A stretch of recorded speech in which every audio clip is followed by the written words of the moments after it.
हरे कृष्णा। जीवन अमृत में आपका हार्दिक स्वागत है। आज हम बात करेंगे एक ऐसे पावन व्रत की जो संतान सुख, पारिवारिक शांति और जीवन में सौभाग्य प्रदान करता है। पुत्रदा एकादशी व्रत। इस पवित्र कथा को अंत तक अवश्य सुने, क्योंकि कहा जाता है कि इसे श्रद्धा से सुनने मात्र से भगवान श्री हरि विष्णु की विशेष कृपा प्राप्त होती है। हिंदू धर्म में पुत्रदा एकादशी का विशेष महत्व है। यह व्रत पौष मास के शुक्ल पक्ष की एकादशी तिथि को रखा जाता है। इस दिन भगवान श्री विष्णु की पूजा अर्चना कर संतान प्राप्ति, संतान की लंबी आयु और सुखद भविष्य की कामना की जाती है। शास्त्रों के अनुसार जो दंपति श्रद्धा और नियम पूर्वक यह व्रत करते हैं, उन्हें अवश्य ही सुफल की प्राप्ति होती है। पुत्रदा एकादशी की महत्ता व्याख्या नहीं की जा सकती। भगवान श्री हरि विष्णु आप पर अपनी कृपा बनाए रखे, आपके जीवन में सुख, शांति, समृद्धि और संतान सुख का वास हो। आपका घर हंसी खुशी और मंगल कार्यों से सदैव भरा रहे। जय श्री विष्णु। आइए इस पावन दिन पर कथा का रसपान करें। तत्पश्चात विष्णु चालीसा का पाठ करेंगे और समापन आरती के साथ करेंगे। धर्मराज युधिष्ठिर कहने लगे कि हे भगवान, आपने पौष कृष्ण एकादशी अर्थात सफला एकादशी का महात्म्य बताकर बड़ी कृपा की। अब आप कृपा करके मुझे पौष माह के शुक्ल पक्ष की एकादशी के विषय में भी बतलाइए। इस एकादशी का क्या नाम है तथा इसके व्रत का क्या विधान है, इसकी विधि क्या है, इसका व्रत करने से किस फल की प्राप्ति होती है और इसमें कौन से देवता का पूजन किया जाता है। कृपया यह सब विधान पूर्वक कहिए। भगवान श्री कृष्ण बोले, पौष माह के शुक्ल पक्ष में आने वाली इस एकादशी को पौष पुत्रदा एकादशी कहा जाता है। इसमें भी नारायण भगवान की पूजा की जाती है। विधि पूर्वक इस व्रत को करना चाहिए। इस चर और अचर संसार में पुत्रदा एकादशी के व्रत के समान दूसरा कोई व्रत नहीं है। इसके पुण्य से मनुष्य तपस्वी, विद्वान और लक्ष्मीवान होता है। इसकी मैं एक कथा कहता हूँ, तुम उसे ध्यान पूर्वक सुनो। भद्रावती नाम की नगरी में सुकेतुमान नाम का एक राजा राज्य करता था। उसको कोई पुत्र नहीं थी। उसकी स्त्री का नाम सव्या था। वह निपुत्री होने के कारण सदैव चिंतित रहा करती थी। राजा के पितृ भी रो रो कर पिंड लिया करते थे और सोचा करते थे कि इसके बाद हमको पिंडदान कौन देगा। राजा को भाई, बांधव, धन, हाथी, घोड़े, राज्य और मंत्री, इन सब में से किसी से भी संतोष की प्राप्ति नहीं होती थी। वह सदैव यही विचार करते थे कि मेरे मरने के उपरांत मुझको कौन पिंडदान करेगा। मेरा बिना पुत्र के पितरों और देवताओं का ऋण मैं कैसे चुका सकूंगा। जिस घर में पुत्र ना हो उस घर में सदैव अंधेरा ही रहता है। इसलिए पुत्र उत्पत्ति के लिए प्रयत्न करना चाहिए। जिस मनुष्य ने पुत्र का मुख देखा है वह धन्य है। उसको इस लोक में यश और परलोक में शांति प्राप्त होती है, अर्थात उनके दोनों लोक सुधर जाते हैं। पूर्व जन्म के कर्म से ही इस जन्म में पुत्र, धन आदि प्राप्त होते हैं। राजा इसी प्रकार रात दिन चिंता में लगा रहता था। एक समय तो राजा ने अपने शरीर को त्याग देने का निश्चय किया, परंतु आत्मघात को महान पाप समझकर उसने ऐसा नहीं किया। एक दिन राजा ऐसा ही विचार करता हुआ अपने घोड़े पर चढ़कर वन को चल दिया तथा पक्षियों और वृक्षों को देखने लगा। उसने देखा कि वन में मृग, व्याघ्र, सूअर, सिंह, बंदर, सर्प आदि सब भ्रमण कर रहे थे। हाथी अपने बच्चों और हथनियों के बीच घूम रहा है। इस वन में कहीं तो गीदड़ अपने कर्कश स्वर में बोल रहे हैं, कहीं पर उल्लू ध्वनि कर रहे हैं। वन के दृश्यों को देखकर राजा सोच विचार में लग गया। इसी प्रकार आधा दिन व्यतीत हो गया। वह सोचने लगा कि मैंने कई यज्ञ किए, ब्राह्मणों को स्वादिष्ट भोजन से तृप्त किया, फिर भी मुझको दुख प्राप्त हुआ है। ऐसा क्यों? राजा प्यास के मारे अत्यंत दुखी हो गया और पानी की तलाश में इधर उधर फिरने लगा। थोड़ी दूरी पर राजा ने एक सरोवर देखा। उस सरोवर में कमल खिले थे तथा सारस, हंस, मगरमच्छ आदि विहार कर रहे थे। उस सरोवर के चारों तरफ मुनियों के आश्रम बने हुए थे। उसी समय राजा के दाहिने अंग फड़कने लगे। राजा शुभ शकुन समझकर घोड़े से उतरकर मुनियों को दंडवत प्रणाम करके बैठ गया। राजा को देखकर मुनियों ने कहा, हे राजन, हम तुमसे अत्यंत प्रसन्न हैं। तुम्हारी क्या इच्छा है, हमसे कहो। राजा ने पूछा, महाराज, आप कौन हैं और किस लिए यहाँ आए हैं? कृपा करके बताइए। मुनि कहने लगे, हे राजन, आज संतान देने वाली पुत्रदा एकादशी है। हम लोग विश्व देव हैं और इस सरोवर में स्नान करने के लिए आए हैं। यह सुनकर राजा कहने लगा कि महाराज, मेरे को भी कोई संतान नहीं है। यदि आप मुझ पर प्रसन्न हैं तो एक पुत्र का वरदान दीजिए। मुनि बोले, हे राजा, आज पुत्रदा एकादशी है। आप अवश्य ही इसका व्रत करें। भगवान की कृपा से आपके घर अवश्य ही पुत्र होगा। मुनि के वचनों को सुनकर राजा ने उसी दिन एकादशी का व्रत किया और द्वादशी को उसका पारण किया।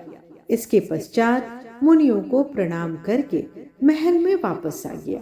कुछ समय बीतने के बाद रानी ने गर्भ धारण किया और 9 महीने के पश्चात उनको एक पुत्र की प्राप्ति हुई। वह राजकुमार अत्यंत सूरवीर, यशस्वी और प्रजापालक हुआ।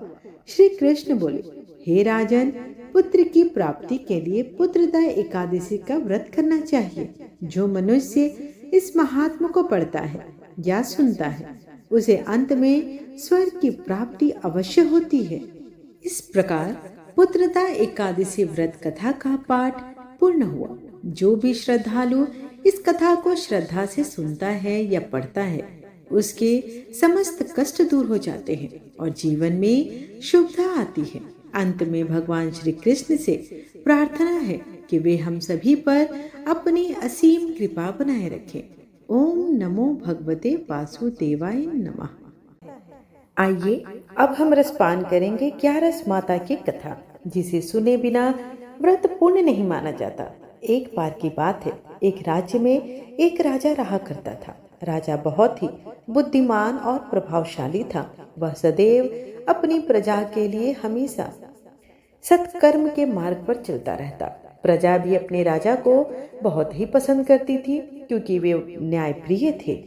राजा की 2 बेटियां थी। राजा अपनी दोनों बेटियों से अत्यंत प्रेम भाव रखते थे। राजा की दोनों बेटियां वो भी सुंदर और प्रभावशाली थी, लेकिन राजा की छोटी बेटी देखने में अत्यंत सुंदर और धार्मिक प्रवृत्ति की भी थी। वह 12 मास 11 माता की पूजा और व्रत किया करती थी। सभी लोग राजा की छोटी बेटी से अत्यंत स्नेह रखते थे और खूब प्रशंसा भी किया करते थे। वह बोलने में भी बहुत अच्छी थी। राजा भी अपनी छोटी बेटी को बड़े ही लाड प्यार से रखते थे, जिस कारण राजा की बड़ी बेटी को अपनी छोटी बहन से जलन होती थी। समय के साथ साथ राजा की दोनों बेटियां बड़ी हो गई। तब एक पड़ोस के राज्य में रहने वाला राजकुमार राजा की बड़ी बेटी के लिए रिश्ता लेकर आया। जैसे ही उस राजकुमार की नजर राजा की छोटी बेटी पर पड़ी, तो वह राजकुमार छोटी बेटी पर मोहित हो गया और उसी से विवाह करने का विचार करने लगा।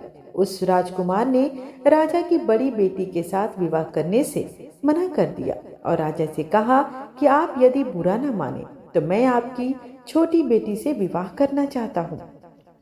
जब यह बात राजा की बड़ी बेटी को पता चली, तो वह अपनी छोटी बहन से और भी ज्यादा ईर्ष्या भाव रखने लगी।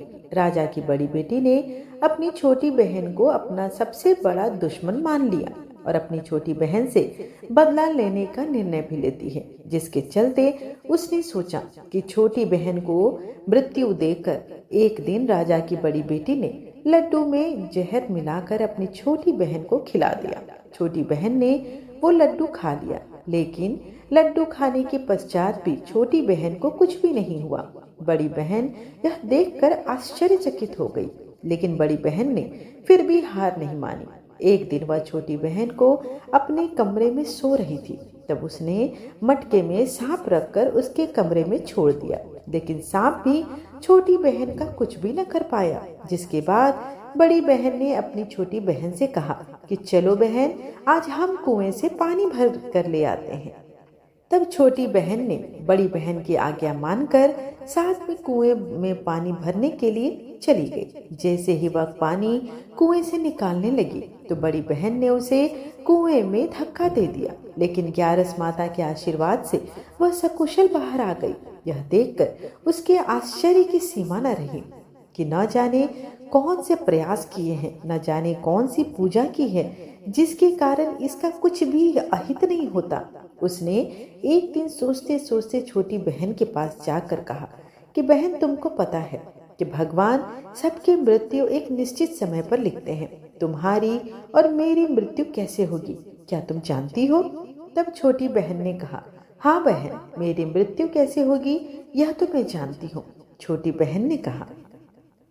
यह सब सुनकर बड़ी बहन आश्चर्य हो गई और वो संतुष्ट भी, और सोचने लगी कि इस बार मैं इसे जरूर मार दूंगी। उसने अपनी छोटी बहन से कहा कि अपनी मृत्यु का राज मुझे तो बताओ, मैं तुम्हारी बड़ी बहन हूँ। छोटी बहन ने अपनी बड़ी बहन से कहा कि मेरी मृत्यु एक तोते में है, जो तोते के गले में एक हार है, उसी से मेरी मृत्यु होगी। जब कोई व्यक्ति उस तोते को मारकर वह हार अपने गले में पहन लेगा तो मैं मूर्छित होकर गिर जाऊंगी, और जैसे ही उस हार को अपने गले से उतार देगा तो मैं वापस जीवित हो जाऊंगी। अपनी छोटी बहन के मृत्यु का राज जानकर बड़ी बहन फूले न समाई, और उसने अपनी छोटी बहन को मारने के लिए उस पालतू तोते को ढूंढना आरंभ कर दिया। लेकिन छोटी बहन को इस बात का पता था कि वह मेरी जान लेना चाहती है।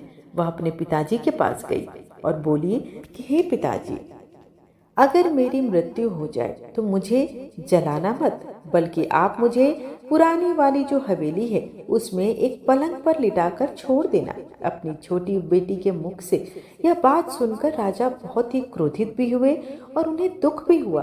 उसने अपनी बेटी से पूछा कि बेटी, तुम ऐसी बात क्यों कह रही हो? 2-4 दिन में तो तेरी शादी होने वाली है। तब राजा की छोटी बेटी ने बताया कि पिताजी, समय किसी के लिए नहीं रुकता, कब क्या हो जाए किसी को कुछ भी पता नहीं है। फिर राजा ने अपनी छोटी बेटी से कहा कि ठीक है, तुम्हारे ऐसा बोलना मुझे बिल्कुल भी अच्छा नहीं लगा, परंतु तुमने जो कहा है मैं उसे अवश्य करूंगा। 2-3 दिन बाद जब शादी का समय आया, घर में पूरा शादी का माहौल था। पूरे जगह गाजे, शहनाइयों और बारात आई। राजकुमार बारात लेकर राजा के घर आया। राजकुमार और राजा की छोटी बेटी का विवाह कार्य आरंभ हो गया। जैसे ही राजा की छोटी बेटी राजकुमार के साथ अपने फेरे लेना शुरू करती है तो उसी समय उसकी बड़ी बहन अपनी छोटी बहन के कमरे में जाकर उसके तोते को पकड़ लेती है, उसे जान से मार देती है। तोते के गले में जो हार था उसे अपने गले में धारण कर लेती है। जैसे ही बड़ी बहन ने हार को अपने गले में डाला तो उधर छोटी बहन के 3.5 फेरे पूरे हो चुके थे और वह बेहोश होकर गिर गई। इसके बाद राजा ने बड़े बड़े हकीम को बुलाया, अपनी छोटी बेटी का इलाज करने को कहा। राजा ने कहा कि कोई मेरी बेटी का इलाज कर दो, मैं उसे मुंह मांगा इनाम दूंगा। राजा की ऐसी बातें सुनकर वैद्य ने जब छोटी बेटी का इलाज आरंभ किया तो राजा को बताया कि आपकी छोटी बेटी ना तो जीवित है और ना ही मरी हुई है। मैं तो मेरे जीवन में ऐसा पहली बार देख रहा हूँ। तो राजा ने वैद्य और हकीम को कह दिया कि यह बात बाहर किसी को मत बताना। अगर तुमने यह बात और किसी को बताई तो हम तुम्हें फांसी का दंड देंगे। राजा ने अपनी बेटी को छोटी को पुराने महल में ले जाकर एक पलंग पर लिटा दिया। वहां पर कुछ सैनिकों को तैनात कर दिया और स्वयं महल पर आ गया। राजा की बड़ी बहन अपने पिताजी के पास गई और कहने लगी, अगर यह शादी संपन्न नहीं हुई तो आपकी इज्जत का क्या होगा? अगर आप कहो तो मैं आपकी इज्जत बचाने के लिए राजकुमार से शादी करने को तैयार हूँ।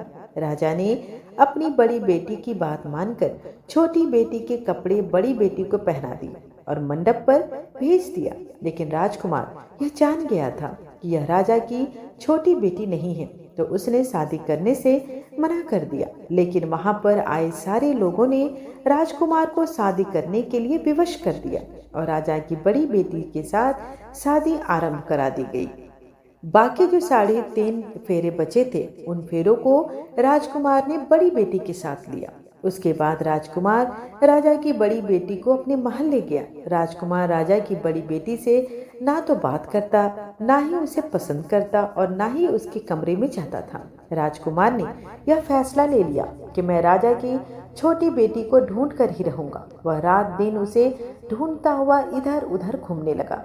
एक दिन राजकुमार अपने घोड़े पर सवार होकर राजा ने पुराने महल के पास पहुंच गया, जहां पर उसने कुछ सैनिकों को देखा। महल के पास पहुंचकर राजकुमार ने जब महल को ध्यान से देखा तो वह समझ गया कि यह मेरे ससुर का ही पुराना महल है।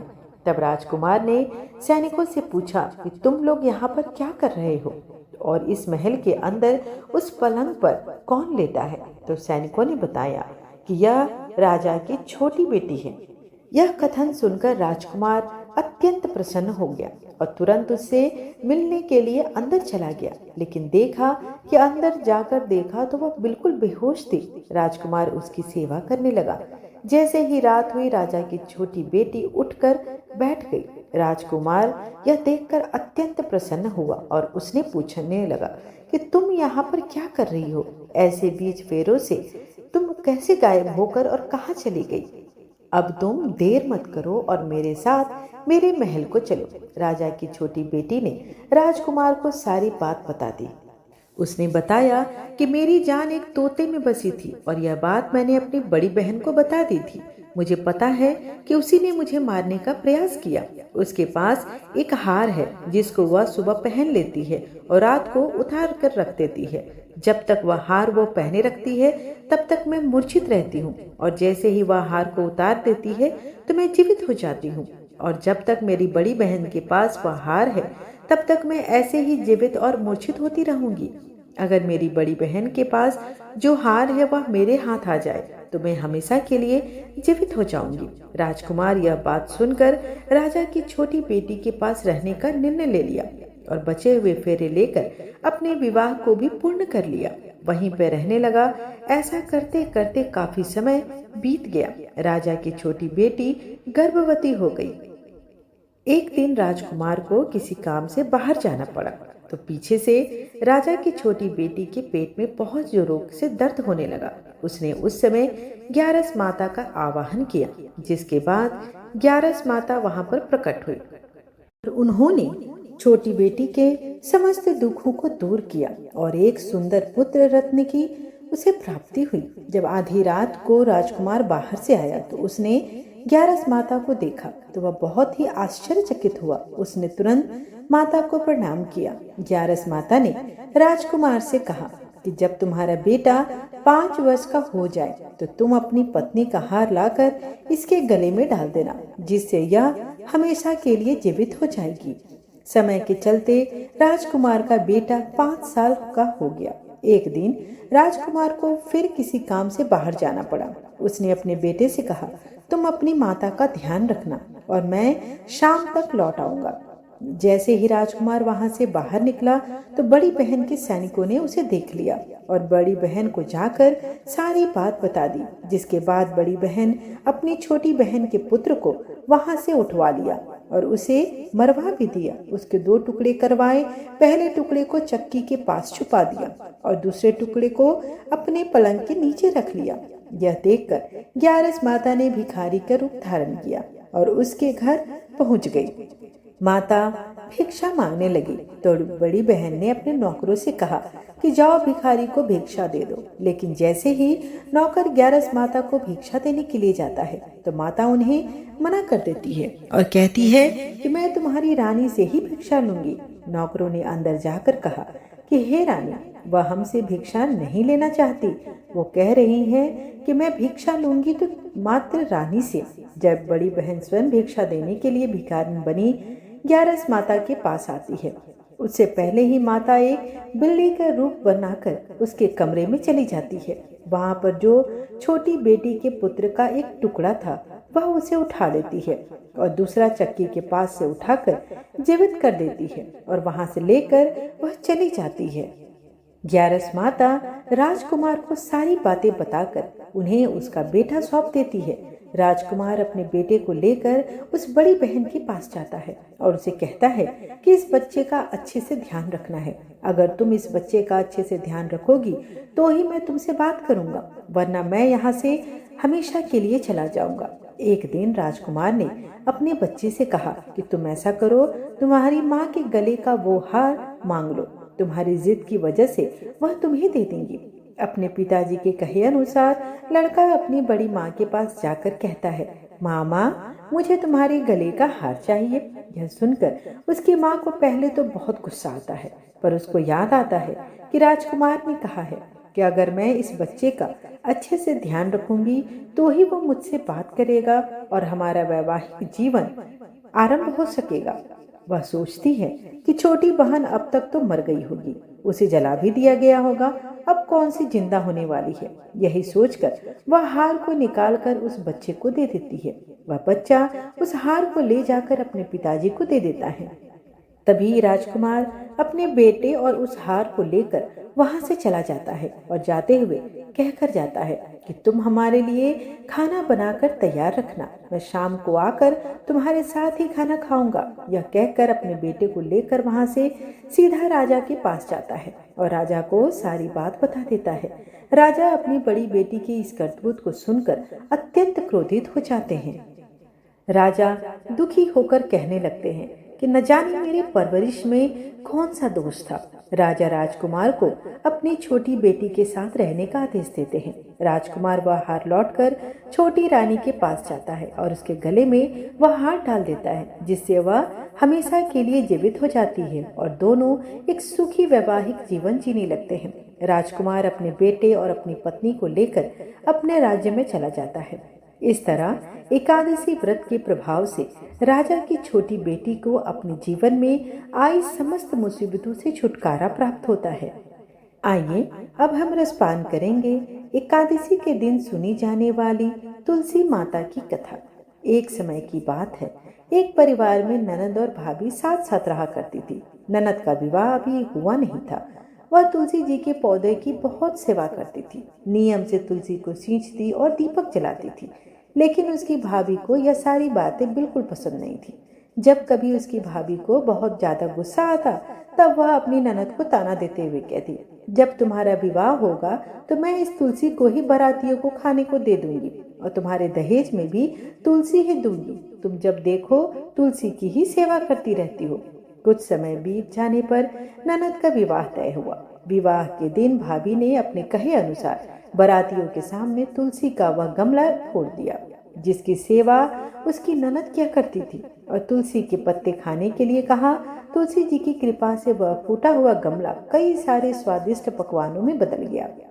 भाभी ने गहनों के नाम पर भी तुलसी के मंजरी से बने हुए गहने दिए और ननद को पहना दिया। देखते ही देखते तुलसी माता की कृपा से वह मंजरी अच्छे आभूषण में और सुंदर सोने जवाहरात में बदल गए। इतना ही नहीं, भाभी ने मारे क्रोध के वस्त्रों के स्थान पर भी तुलसी का जनेऊ रख दिया और वह भी रेशमी और सुंदर वस्त्रों में बदल गया। अब जब ननद अपनी ससुराल में पहुंची तो ससुराल में तो उसके दहेज की प्रशंसा होने लगी। यह बात उसकी भाभी के कानों तक पहुंची। उसे बहुत आश्चर्य हुआ। उसने सोचा कि उसने तो ननद के गहने, कपड़े और जनेऊ तक तुलसी जी के ही रखे थे, तुलसी की मंजरी रखी थी। यह सब जानकर भाभी को बहुत आश्चर्य हुआ। अब उसे तुलसी माता की पूजा का महत्व समझ में आ गया।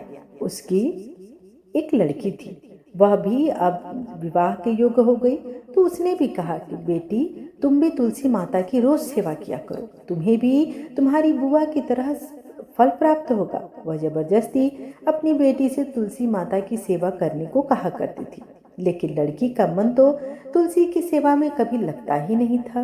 धीरे धीरे समय व्यतीत हुआ और भाभी की लड़की अब विवाह योग्य हो गई। अब उसके विवाह का समय आ चुका था। तब भाभी सोचने लगी कि जैसा व्यवहार मैंने ननद के साथ किया था वैसा ही अब मैं अपनी बेटी के साथ भी करूंगी। यह भी गहनों से, कपड़ों से और बारातियों के खाने सभी चीजों में अपनी बुआ की तरह ही सुखी संपन्न हो जाएगी और ससुराल वाले भी इसका मान सम्मान करेंगे। यही सोचकर भाभी बारातियों के सामने तुलसी का गमला फोड़ देती है, लेकिन इस बार गमले की मिट्टी मिट्टी ही रहती है। मंजरी और पत्ते भी अपना उसी स्वरूप रखते हैं, वो स्वरूप बदलता नहीं है। साथ ही बाराती भी अपने जाकर उसके ससुराल में उसकी बहुत ही बुराई करते हैं।